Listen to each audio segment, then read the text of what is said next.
한 어머니가 7살 난 딸아이 메리를 데리고 성탄절 크리스마스 선물을 사주기 위해서 백화점에 갔습니다. 엄마가 선물 사줄게, 크리스마스 선물 사줄게 하고 가서 이제 백화점에 있는 어린아이들이 있는 장난감 코너 가서 마음껏 보기 했습니다. 뭐 산타크로스 인형도 있고 여러 가지 장난감도 있고 좋은 옷들도 있죠. 점원이 와서 이제 이건 어떠니 이건 어떠니 이야기를 하는 거예요. 그래서 가만히 있다가 메리가 점원한테 얘기합니다. 근데요 언니, 아기 예수님은 어디 계세요? 그러더라는 거예요. 요즘은 예수님은 없고 상술만 남았습니다. 성탄절이라고 뭐냐 세일한다고 인터넷이고 뭐 그냥 다 뭘 팔아먹으려고만 하지 예수님 오심을 우리가 기억하고 감사하지는 않는 것 같습니다. 크리스마스는 이제 선물을 주잖아요, 그죠? 선물을 주는 기원은 어디 있냐면은 마태복음에 나오는 동방박사 이야기입니다. 동방박사들이 예수님 앞에 나올 때, 아기 예수님께 나올 때 황금과 유향과 몰약을 선물하죠. 예수님 앞에 선물하는 거예요. 그리고 이 선물하는 이 전통이 이제 4세기에 와서는 성 니콜라우스라고 하는 분이 주변에 있는 가난한 어린 아이들에게 예수님의 사랑을 전하기 위해서 선물을 나눠줍니다. 이게 이제 산타크로스의 이제 전통이 시작이 되는 거죠. 그러면서부터 예수님께 선물을 드렸던 감사했던 크리스마스가 이제는 어떻게 해요? 이웃들 간에 선물을 나누는 그러한 사랑의 나눔의 또 전통이 생기게 되었습니다. 여러분들 올해도 산타크로스 선물은 이제 지나갔지만 성탄절 선물을 기대하십니까? 성탄절에 선물 주고받고 하시는 은혜가 있기를 축복합니다. 올해는 한번 내가 누구에게 선물도 주고 또 선물도 받고 서로 사랑의 나눔이 있기를 축복합니다. 저는 중학교, 고등학교 신앙생활 하면서 제일 1년 중에 교회 가기를 기대했던 날이 언제냐? 크리스마스 이브 날입니다. 왜 크리스마스 이브 날이냐면 크리스마스 이브 날 올라이트를 해요. 교회에서. 그래가지고 저녁 먹고 7시에 교회를 갑니다. 교회를 갈 때 선물을 가져가요. 선물을 이제 나누는 거죠. 선물을 가져가서 그리고서 이제 교회 가면은 레크레이션을 하고 뭐 게임도 하고 여러 가지 행사를 해요. 그러면 한 12시 정도 돼요. 12시 정도 되면은 선생님들이 떡국 같은 거 끓여줘요. 그럼 그거 먹고 그 다음에 뭐 하냐면 돌려보낼 수가 없으니까 교회에서 그냥 그 안에서 그 중등부실이면 중등부실 안에서 그냥 그 3, 3, 5 모여서 잡담하고 이야기하다가 그러다가 이제 자는 거예요. 그러면 이제 아침에 일어나서 성탄절 예배 드리고 집에 오는 겁니다. 아이러니한 건 뭐냐면은 너무 늦게까지 놀다가 성탄절 예배 때 일어나질 못해가지고 저희 중등부실에 있던 아이들 다 예배를 못 드리고 다 잤어요. 깨우는 이가 아무도 없어. 거기 설마 아이들에게 자겠나 해가지고 그런 적도 있습니다. 근데 왜 기대를 하냐? 선물을 딱 사가지고 가요. 그러면은 교회에서 얘기하죠. 얼마 이상, 얼마 밑에 이제 적당한 선물을 이제 자기가 사갖고 오는 거예요. 그러면 남자아이들, 여자아이들 선물을 이렇게 쌓아놔요. 이쪽에 분리해서. 그리고서 이제 온 애들이 그 선물을 내면서 자기 이름을 써서 그 이제 넣는 거예요. 남자들 여기 통에다가 여자들 통에다 넣는 거예요. 그리고 나서 이제 뽑을 때는 반대로 뽑는 거예요. 남자아이 선물을 이제 들고서는 자, 이 선물입니다. 누가 줬는지 모르죠. 이 선물입니다 하고 이 선물을 누구에게 뽑아? 여자아이들 이름입니다. 뽑는 거예요. 그 뽑히면은 그 선물을 이제 주는 거죠. 남자애들 준비한 선물을. 자, 그러면 이제 개구장이 좀 까불이든 어때요? 포장은 근사하게 아주 그냥 삐까뻔쩍하게 이 라면 상자같이 큰 데다가 포장지 화려한 거 반짝이들 붙여놓고 그래. 딱 받아서 열어보면은 뻥튀기, 초코파이 1개 막 그런 거예요. 그런데 제가 아직도 잊어버리지 않는 제가 한 건 아닙니다. 제가 한 건 전 증인이에요. 목격자인데 제가 본 선물 중에 제일 혐오스러운 선물이 하나가 있었습니다. 그거 뭐냐? 닭발입니다. 남자아이가 상자에다가 아주 멋있게 그냥 근사하게 포장을 딱 해가지고 해서 선물을 딱 뽑으면 이제 주는 거예요. 주면 그 여자가 받아가지고 그 자리에서 뜯는 건 아니고 들어가서 이제 궁금하니까 뜯잖아요. 뜯는데 갑자기 으악 하고 비명소리가 막 나는 거예요. 여자 쪽에서 봤더니 그 상자 안에 닭발이 있는 거예요. 여러분, 포장지가 화려하다고 해서 내용물이 화려하진 않습니다. 포장지는 화려하지만 내용물은 때로는 초라하고 혐오스러울 때가 있습니다. 오늘 예수님의 탄생은 정반대죠. 예수님의 탄생은 초라합니다. 보잘것없습니다. 그러나 그 안은 꽉 찼습니다. 하나님의 섭리로 가득 찬 귀한 선물의 은혜가 있는 줄로 믿습니다. 우리는 메시아 하면, 우리를 구원하실 메시아 하면 어떻게 생각해요? 우리가 예수님 재림할 때를 기대할 때 어떤 기대를 합니까? 천군 천사와 함께 임하시는 건장하고 장엄하신 예수 그리스도 메시아를 기대하잖아요. 유대인들은 그 당시에 그러한 메시아를 기대했던 거예요. 그런데 예수님은 천군 천사를 대동한 건강하고 건장한 메시아가 아니라 이거는 도움 없이는 살 수 없는 갓난아기로 오신 거예요. 연약한 갓난아기. 이거 보살펴줘야 돼. 보살펴줘야 돼. 초라하죠. 보잘것없죠. 예수님이 태어나셔서 감싼 게 강보입니다. 강보. 강보라는 게 뭐냐면 이게 아기 태어나면 이제 이불 이렇게 하잖아요. 좋은 이불, 따뜻한 이불, 쿠션 있는 이불이 아니라 천조가리들, 못 쓰는 천조가리들 꿰매가지고 만든 포대기를 얘기하는 포대기. 그냥 포대기 같은 걸로 갓난아기를 그냥 거기다 감싸가지고 어디다 놨어요? 말구유 여물통에다가 넣었어요. 얼마나 초라합니까? 얼마나 보잘것없습니까? 그런데 이 예수님의 이렇게 초라하게 메시아가 오신 이 사건이 오늘 우리에게는 구원의 표적이 될 줄로 믿습니다. 그래서 오늘 누가복음 2장 12절에 보면 예수님이 오신 이 모습은 표적이다. 분명한 사건인 거예요.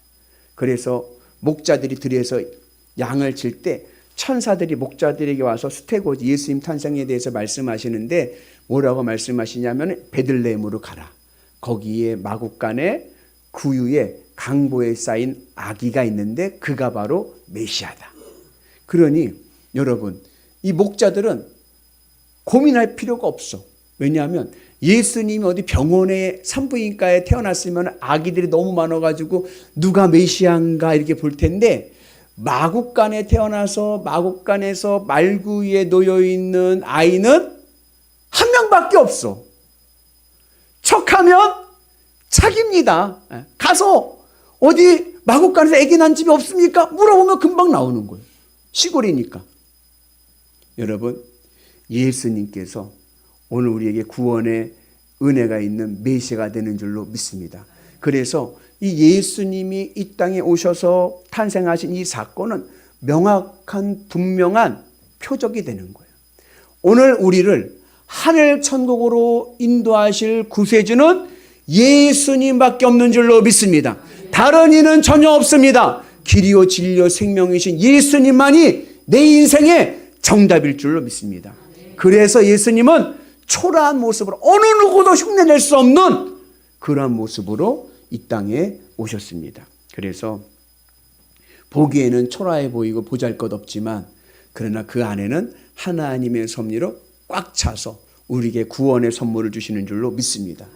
인간적인 생각에서 보세요. 만왕의 왕 구세주가 오셔요.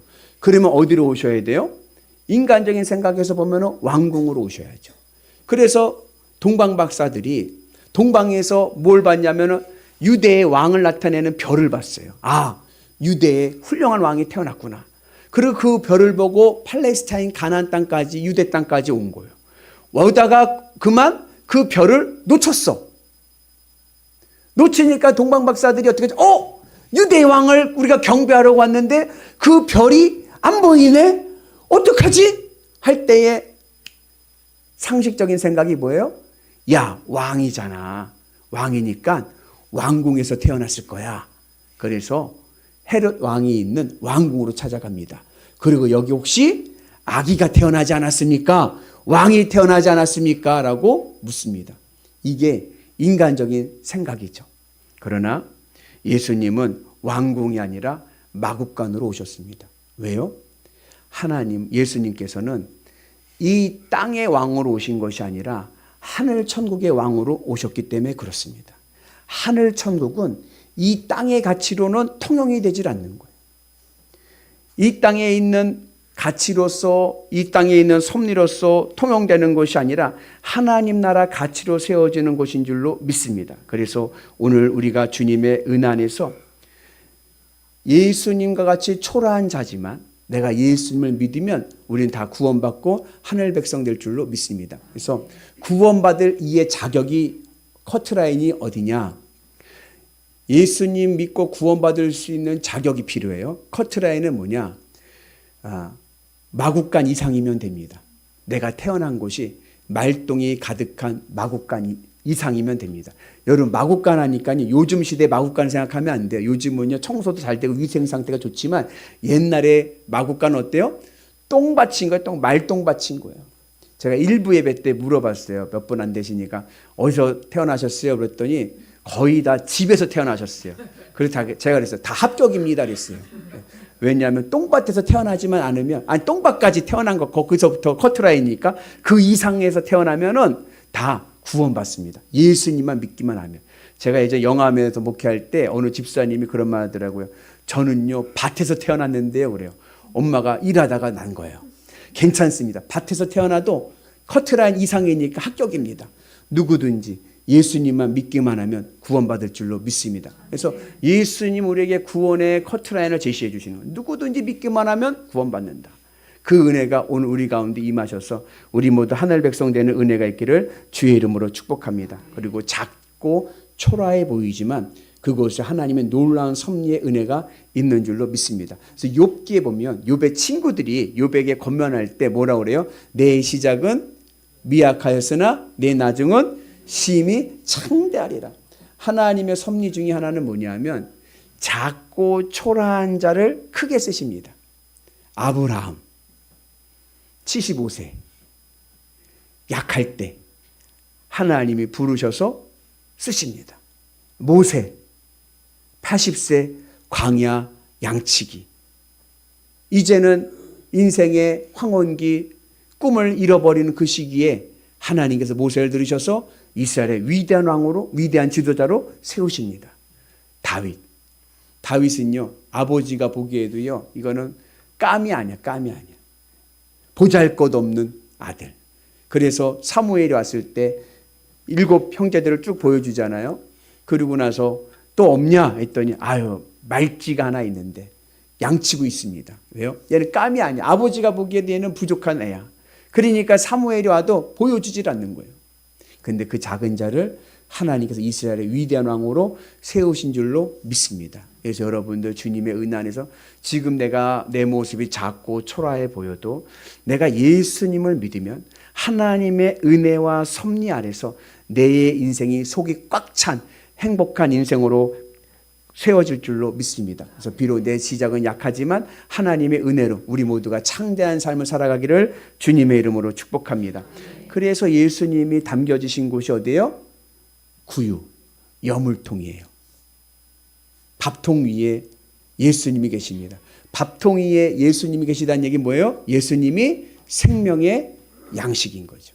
예수님께서 말씀하시기로 누구든지 예수님께 나오는 자는 줄이지 않고 예수님을 믿는 자는 영원히 목마르지 않는 은혜가 있는 줄로 믿습니다. 인간은요 떡으로만 살 수 있는 존재가 아니에요. 우리는 말씀으로 살아가는 존재입니다. 하나님의 창조하신 인간 중에서 유일하게 인간만은 육의 욕구로 채워져서 살아갈 수 있는 존재가 아닌 거예요. 우리의 육신의 정욕과 우리의 육신은 어떠한 의미가 있냐면 밑빠진 독입니다. 밑빠진 독 아시죠? 아무리 부어도 채워지지가 않아. 야, 내가 돈만 있으면 내가 행복할 것 같죠? 여러분들의 돈을 막 부어보세요. 계속 빠져서 만족이 없는 거예요. 만족이 없는 거예요. 내 인생이 만족이 있고 행복하기 위해서는 이 밑빠진 독을 밑을 어떻게 해요? 밑을 메꿔야 돼요. 채워야 됩니다. 그래야 내 인생의 만족과 기쁨이 임할 줄로 믿습니다. 그 밑 빠진 이 독을 어떻게 무엇을 채웁니까? 이 밑을 채울 수 있는 길은 예수 그리스도.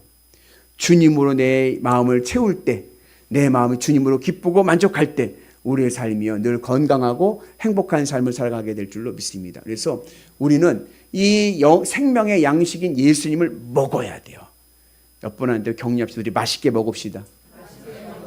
어떻게 먹어야 맛있게 먹는 거예요? 무엇으로 먹어요? 뜯어 먹어요? 쪄 먹어요? 예수님은 어떻게 먹어요? 예수님은 마음으로 먹는 거예요. 마음으로. 예수님을 뜯어 드시려고 하지 마시고 마음에 영접하셔서 마음으로 내 마음을 예수님을 채워서 예수님으로 기쁘고 만족하는 그 믿음이 예수님을 먹는 거예요. 그러면 내 삶이 하늘의 은혜로 채워지고 하늘의 복으로 건강하고 행복한 삶을 살아가게 될 줄로 믿습니다. 그래서 예수님께서 낮고 초라한 자리로 오신 이유는 하나님의 나라 가치는 이 세상의 가치와는 전혀 다르다. 하나님의 나라 가치는 믿음으로 세워지는 것이지 이 세상이 말하는 오복으로 세상 가치로 얻을 수 있는 것이 아니다. 여러분 나중에 하나님의 나라 들어갈 때 어떻게 들어가요? 다 놓고 가는 거예요. 우리가 하나님의 나라에 들어갈 때 가져갈 수 있는 것은 딱 하나입니다. 그게 무엇입니까? 믿음인 거예요. 우리는 믿음만을 가지고 나가는 거룩한 백성 되기를 주님의 이름으로 축복합니다. 그래서 오늘 주님의 말씀 안에서 우리가 믿음으로 승리하는 은혜가 있기를 축복합니다. 사도 바울이 뭐라고 그랬냐면 내가 예수님을 믿고 나서 보니까 이 세상의 가치들은 뭐와 같다? 배설물과 같다. 돈이나 명예나 권세나 사도 바울이 예수님 믿기 전에는 그것이 전부인 줄 알고 그것이 최고인 줄 알았는데 내가 예수님을 믿고 보니까 그것은 뭐와 같다? 배설물 똥과 같다.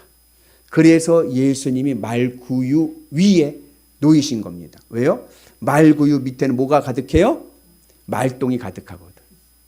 그러니까는 가치로 보면 천국 하나님 나라 가치로 보면 이 세상에 있는 세상 가치들이 대단해 보이지만 그러나 뭐요? 예수님 말구유 밑인 거예요. 아무리 그것이 귀해 보여도요 예수님보다 귀한 것은 없습니다. 그래서 여러분들 늘 주님의 은 안에서 내 안에 예수님이 가장 귀한 분으로 믿음으로 세워질 때 우리의 삶이 하늘의 은혜로 복되고 아름다운 삶을 살아가게 될 줄로 믿습니다. 그래서 하나님의 능력이 임하고 하늘의 복을 누리게 될 줄로 믿습니다. 역사적으로 보면 예수님께서 어디서 태어나셨어요? 베들레헴. 원래 육의 아버지인 요셉과 마리아의 고향 살던 곳은 어디냐면은 나사렛입니다.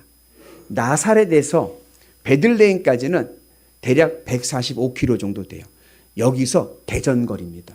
여러분 마리아가 지금 어떻게 됐어요? 만삭이에요. 만삭인데 여기서부터 대전까지 걸어가야 돼요. 가시겠습니까? 만삭의 몸으로? 가시겠어요? 자신이 없죠. 그런데 왜 가야 돼요? 로마 황제의 명령이기 때문에 그런 거예요. 로마 황제가 호적 조사를 하게 되는 거예요. 인구 조사를 하는 거예요. 왜요? 왜 인구 조사를 그때 했을까요? 세금을 걷기 위해서인 거예요.